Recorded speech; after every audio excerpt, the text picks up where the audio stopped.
سلام، كنتمنى اللي كيشاهد هذا الفيديو يكون بخير وعلى خير.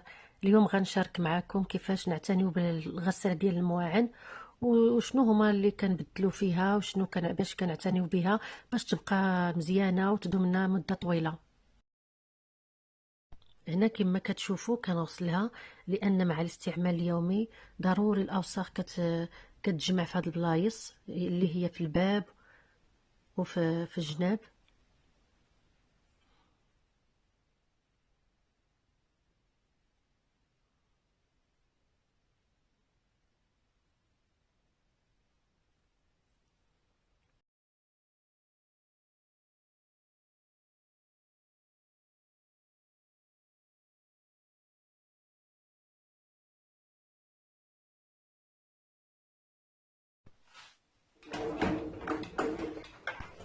كنزول هاد الشبكه التحتانيه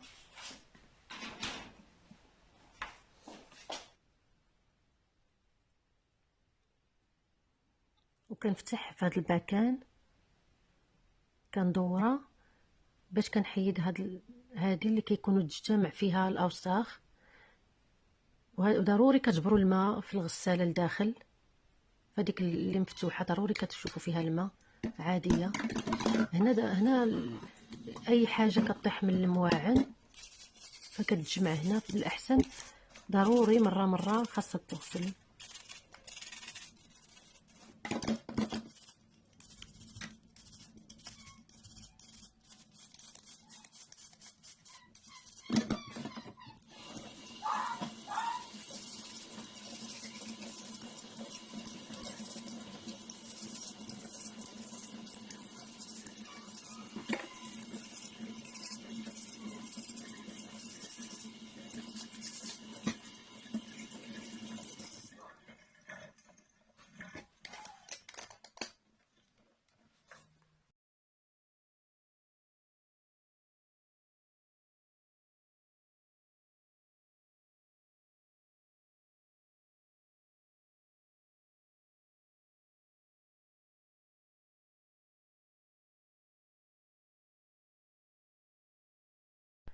وفي هذا المكان غادي نبدلو الملح ديال خاصه بالغساله ديال المواعن. مثلا حنا هاد الغساله كتقدر تهز حتى كيلو ديال الملحه.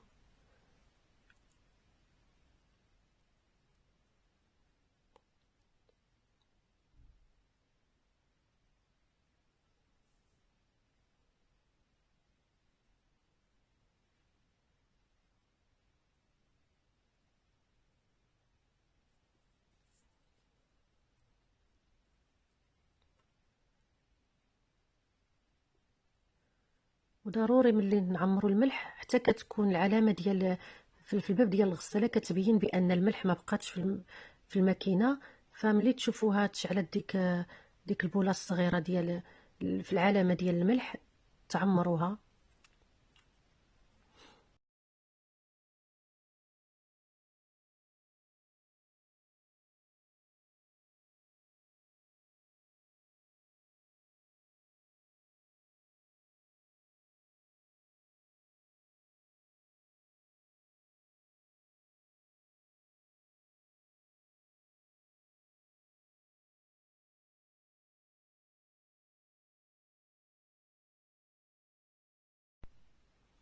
هنا كنجمع داكشي اللي طيحت في الجناب.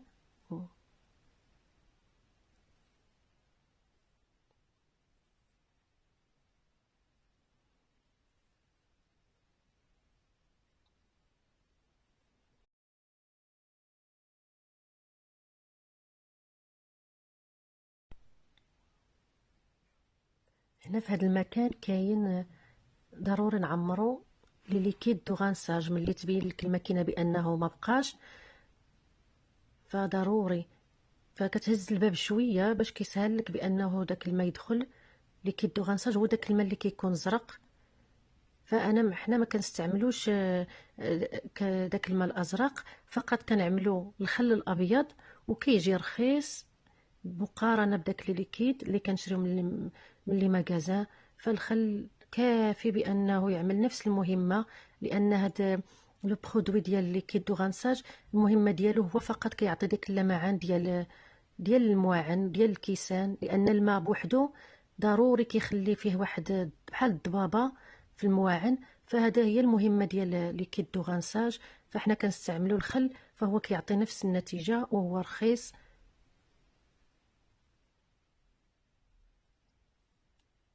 فبلا ما تضيعوا الفلوس ديالكم واستعملوا غير الخل الابيض، فهو كيعطي نفس النتيجه. انا ديما ملي شريت الماكينه وانا كنستعملو، والماكينه باقيه زوينه بزاف. هنا كنوريكم العلامه اللي تعرفوا فيها باش تبدلوا الملح ملي يكونوا مشعولين. فراه كتبين لكم، كتقول لكم بان راه خاصها تبدل الملح وليكيد دو غانساج اللي هو الخل اللي كنبدلو لنا بالخل الابيض. وهاد العلامات اللي كاينه فهي كاينه في نفس المكان اللي خاصكم تبدلوا فيه باش تعرفوا المكان بالذات بالضبط.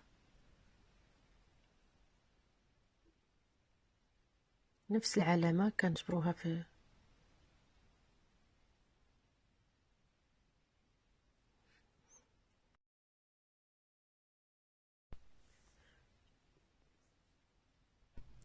واكيد ضروري الماكينه ديال التصبين حتى هي ضروري خاصها تغسل، خصوصا ملي كتصاوبي دوك لي طورشون ديال الارض اللي كنعملو في الارض كيكون فيهم الغبره. واخا كتنفضيهم ملي كتدخلهم ضروري كيخرجوا واحد الوسخ اللي كيتجمع تما في ديك المكان اللي كيكون اللي هاد الرمادي. ضروري كيتجمع تما الماء وكيتجمع داك الوسخ، فضروري خاصو يتنشف ويتغسل مزيان.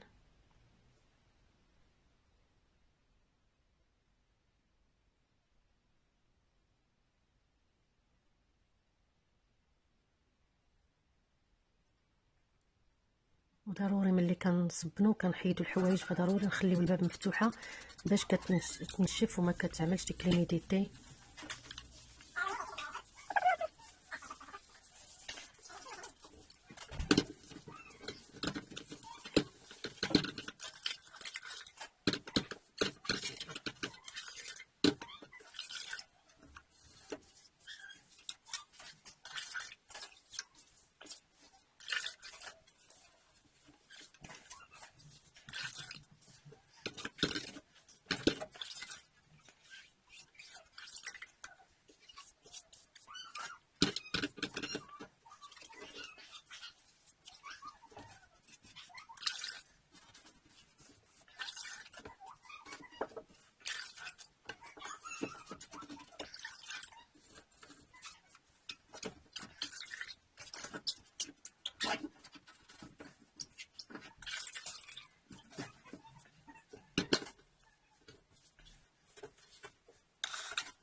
كاين اللي ما كيعرفش بان هاد المجر كنقدروا نحيدوه باش كتغسل بسهوله.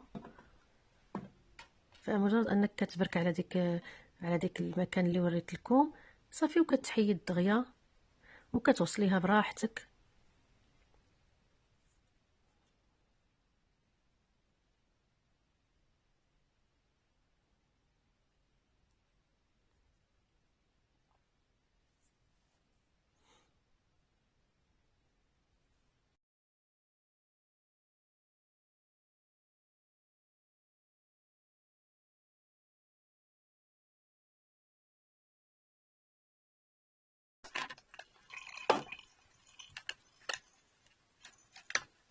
وتقدروا تفتحوها حتى على جوج، مثلا هذيك كتفك كتبركي على هذوك كيتحيد داك القداميه باش تحكيها مزيان. ضروري القطيطه فين ما مشيت كتبعني كتكتشف.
انا غنشارك معكم واحد جوج ديال الوصفات ديال البشره، جوج ماسكات فزوينين بزاف.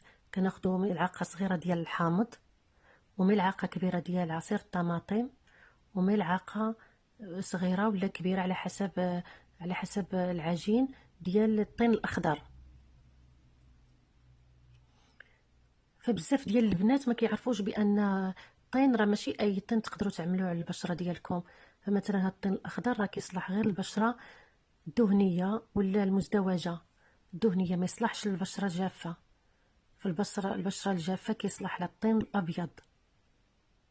بزاف ديال البنات ما كيعرفوش، فكيسمعوا الطين فقط وكيجيو كيدهنوه من غير ما يعرفوا بان البشره ديال المراه ما كتوالمش داك النوع ديال الطين.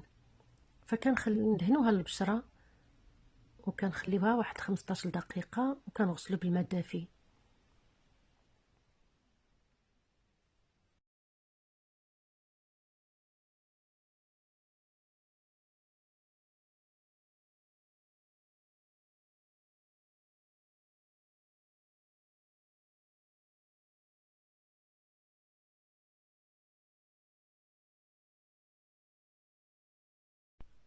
الوصفه الثانيه فكناخذوا ملعقه كبيره ديال الحليب البودره، واحد القطع ديال الطماطم، وكنطحنوهم كنجمعوهم مزيان.